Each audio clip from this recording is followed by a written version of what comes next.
ना खरार दरकार ना तेल दरकार आम एक मास मास धरिकी स्टोर करके रखिपर। नमस्कार, आपण समस्त को प्रियास किचन में अनेक अनेक स्वागत। आज मैं आपण सहित शेयर करी मीठा आंबा आचार। से पुणी इंस्टांट आम या बहुत जल्दी प्रिपेयर हो। ये आचार खाइबा बहुत बढ़िया लगी था, खास कर छुआ मानकर यहाँ बहुत पसंद। आईटा आपण मैंने भात रुटी परोटा नान सबुति खाईपारे, बहुत ही टेस्टी लगी था। तेल आपण मैंने आज भिडियोटी को प्रथम शेष पर्यटन देखूँ। भल लगे प्लीज भिडियोटी को लाइक करेंगे, सांग सहित शेयर करेंगे। चैनल जदि आपण मैंने नुआ छंती चैनल को प्लीज सब्सक्राइब करने पाखे छोट bell icon all option click करेंगे, जहाँद्वारा मो अपलोड कर मो समस्त वीडियो नोटिफिकेशन आपण मैंने सर्वप्रथम पाइपर। तेल चलतु डेन कर आज रेसिपी को स्टार्ट करवा।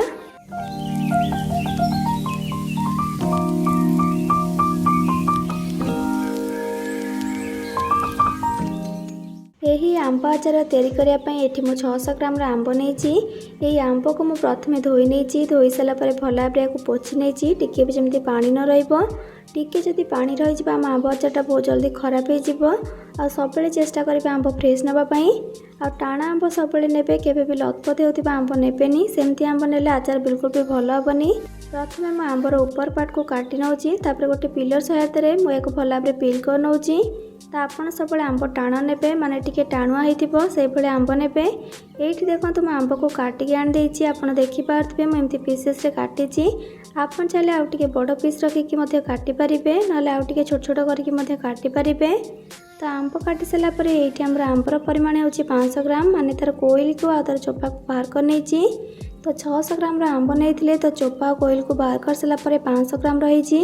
तो ताकू देखिकी ये मुझे चीनी 500 ग्राम नहीं, माने जी आंब नहीं से आम चीनी नेबा, ताले जाके आम आचारटा बढ़िया से तैयारी हे। तो ये चलते ये आचार पे गोटे मसलाटे प्रिपेयर करवा। तो मसला प्रिपेयर करने ये गोटे फ्राइंग पैन नहीं जाइए।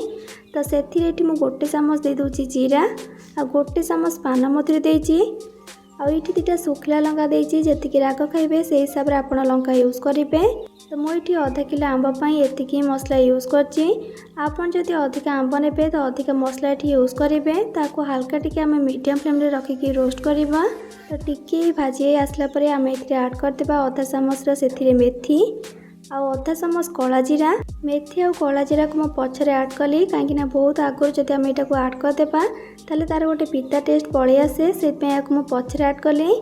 तो ये आम देखो भाजी जाइए, बेसी हार्ड करके भाजवा दरकार नहीं, हल्का टिके भाजी गला आम को काढ़ी नेबा। ये मसला टिके ठंडा होगला मुझे गोटे हेमदस्ता दे दूची। जे 2टा कम मसला थिला तो मिक्सिंग जार दवापाइंका टिके असुविधा हे, ग्राइंडिंग हो पारबनी। तो से मुझे हेमदस्ता दरखंड करके कुटी नेबा। बेसी प्लेन करके मसलाटा आम करवानी, एमती ही आमर दरकार। एबे चलते आचार प्रस्तुत करवा। तो ये देखो मुझे गोटे कड़ईटे नहीं, से कड़ई रे गोटे टीस्पून ये मुझे देदूची तेल। आपन रिफाइन तेल भी देपारे, नचे सोरिष तेल दे पारे। तेल गरम होगला से गोटे चामच ये पान मधुरी नहीं, आईटी हाफ टीस्पून नहीं कला जीरा। तो आपन को जदि पान मधुर टेस्ट भल लगे ताले आपन कम यूज करेंगे, मत तो टी भल लगे से मुझे अधिक यूज करची। 1/3 चामच देती हेंगू। हेंगू तेल आचार टेस्ट बहुत बढ़िया आसे और तार सेट कलरटा भी टी बढ़ी जाए। ये आम ऐड करवा पूर्वर काटी रखि आंब ऐड कलापर मुझे मिसईदेवी। आपन भावुवे मु तो कही तेल पड़बनी, तो तेल केमती ये पकईली केवल मु फुटण तेल यूज करची। आपण मैंने जानी आचार केते परिमाण तेल यूज हुए, किंतु ये मुझे करूनी, जस्ट केवल फुटण ये तेल यूज करची। तो ये मिसई सारापर ऐड करी गोटे चामच हल्दी गुंड और ये स्वाद अनुसार लुण आपणकर आंबर क्वांटिटी देखिकी पकेबे। तो लुण दे सारापर ये ऐड करदेवी गोटे बड़ चामच काश्मीरी रेड चिली, जहाँद्वारा कि आम आचार गोटे कलर बहुत बढ़िया आसब।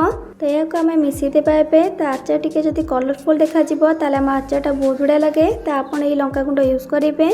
तो ये देखो मो चीनी ऐड कर दूची। फ्लेम को हिसाब से आप लो रखिए, लो रखिके सब प्रोसेस को करेंगे, ना कौन हम ना चीनी पकई सारापर चीनी तले लगे आ तार पिता गोटे टेस्ट पलि आसो। तो आप लो रखिके ये चीनी को बारंबार आंब सहित मिक्स करेंगे। तो मिक्स कलापर आस्ते आस्ते से पानी बाहर स्टार्ट हो। भल भाव मिक्स करापर आम को कवर करवा पाखापाखि 10 ରୁ 12 मिनट कवर करदेबा। लो फ्लेम रे ही रखिए, या कवर करेंगे। आ मझे मझे आप मिक्स करेंगे कवर काढ़ी ना तलू लगे। एबे देखो 10 ରୁ 12 मिनट पर मु लिड को काढ़ी देखी केते सारा पानी देखो ये बाहर जाइए। तो एमती आप फ्लेम को एकदम लो रखिथे। आउ या बारंबार चलाउथिबे जेपर्यंत चीनी आंब भितर को भल भाव सूक्ष्म हो जाइए। तो आंब जिते आमर चीनी को आब्सर्व कर आम आचारटा सेते बढ़िया तैयारी हो। तो एमती ही आप बारंबार चलाउथिबे।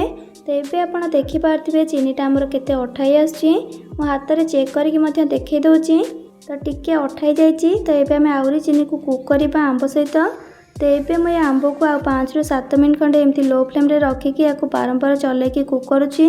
तो 7 मिनट पर ये देखो कलर केते गाढ़ा जामर जो चीनी सिराटा से भी टी थिक हो जाइए।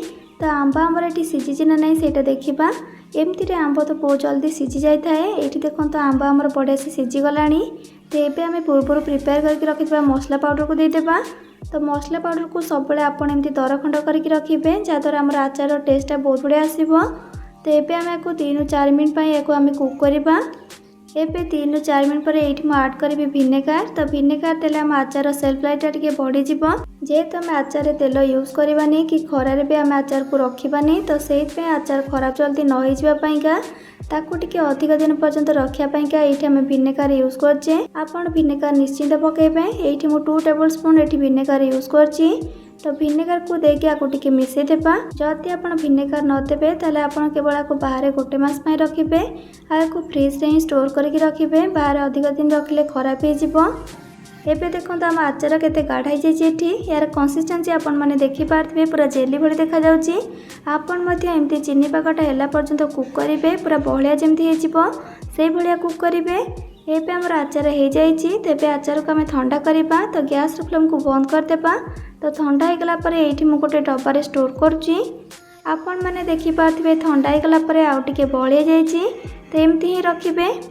केते डिलीशियस देखा जाउची आम आचार। आपण माने आचार को ठंडा हो गला पर जेकोसी एयरटाइट कंटेनर रे याको स्टोर करके रखि पारिबे। आपण जदि याको बाहर रखिबे ताले आराम से 3 मास पर्यंत जिवो। आपण जदि याको फ्रिज रे स्टोर करके रखिबे ताले 5 ରୁ 6 मास पर्यंत आपण माने फ्रिज रे रखिके याको यूज करि पारिबे। ताले आपण जेतेबेले आचार को कुक करिवे सेतेबेले सबले आपण लो फ्लेम रे रखिके कुक करिवे। बिल्कुल भी हाई किंबा मीडियम करिवेनी। हाई करदेले कौन हम ना जल्दी से चीनीटा पूरा बहलिया हो। आचार बिल्कुल से भल भाव हो पारनी। ये जिनस को आप सब ध्यान रखिए। जदि किसी भी डाउट रोचे मो सांगे शेयर करेंगे। तो आज रेसिपीटी आपको पसंद आसो निश्चय। पसंद आसले प्लीज वीडियो को लाइक करेंगे सांग मान सहित शेयर करेंगे। चैनल जब आप नुआ छे तेज प्लीज चैनल को सब्सक्राइब करने पाखे छोट bell icon all option click करेंगे जहाँद्वारा मो पट को मो समस्त वीडियो नोटिफिकेशन आपने सर्वप्रथम पाइपर। तो आज रोचे पुणी आसबि नुआ एक रेसिपी नहीं कि से पर्यंत रही। Love you all. जय जगन्नाथ।